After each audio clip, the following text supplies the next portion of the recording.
tänne nyt! No, mutta sanoppa Kaarin, onko mitään järkeä, jos me tulisin valituksi Euroopan parlamenttiin? Pystyisikö me tekemään siellä mitään sun mielestä?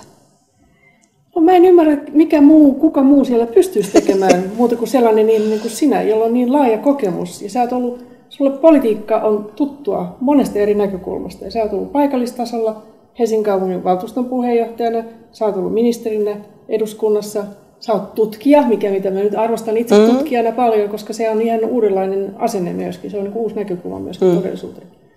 Ja sä et pelkää sanoa, mitä sä ajattelet, ja se on kyllä kerta kaikkiaan niin kuin tarpeellista.